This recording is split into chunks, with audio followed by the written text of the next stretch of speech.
आपल्या महापालिकेवर निवडून देण्याचं काम मतदारांनी केलेलं आहे आणि त्यामुळे आज महायुतीचा महापौर आणि उपमहापौर होत आहे. अतिशय आनंदाचं वातावरण.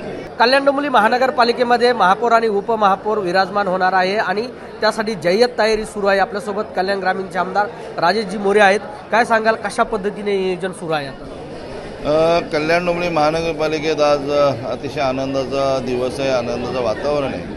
कारण या कल्याण डोंबिवली महानगरपालिकेतल्या मतदारांनी प्रचंड असा महायुतीवर विश्वास ठेवून प्रचंड मोठा यश या महापालिकेत आम्हाला दिलेला आहे.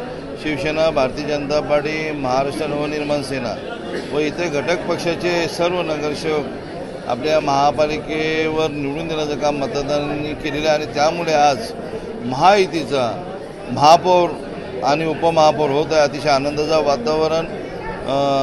जल्लोषात आम्ही आज या इलेक्शन होत आहेत आणि ते बिनविरोध होत आहे. अतिशय आनंदाचा दिवस आहे. खरं पाहिलं तर इतर महापालिकांचं जर बघितलं तर आपण त्यांनी सुसज्ज अशी तयारी केलेली आहे, दालनं सजलेले आहेत. मात्र आपल्याकडे पाठेपर्यंत कामं सुरू होते, उदासीनता दिसते अधिकाऱ्यांमध्ये. खरं तर 6-7 वर्ष झाली या महापालिकेत इलेक्शन झालेले नाहीत आणि 6-7 वर्षानंतर परत महापालिकेत इलेक्शन झालं. त्याच्यामुळं नागरिकांमध्ये उत्साह, नगरसेवकांमध्ये उत्साह आहे. पण जो आपल्या कल्याण डोंबिवली महानगरपालिकेच्या अधिकाऱ्यांनी जो हलगर्जीपणा केलेला तो अतिशय चुकीचा आहे. कारण 15 तारखेला इलेक्शन होऊन गेलेलं आहे, 16 तारखेला रिझल्ट लागलेला आहे आणि मग रिझल्ट लागल्यानंतर खरं तर या महापौर असतील, उपमहापौर असतील, जे पदाधिकारी असतील, गटनेते असतील, त्यांच्या सर्व कॅबिने सुसज्ज होणं गरजेचं होतं.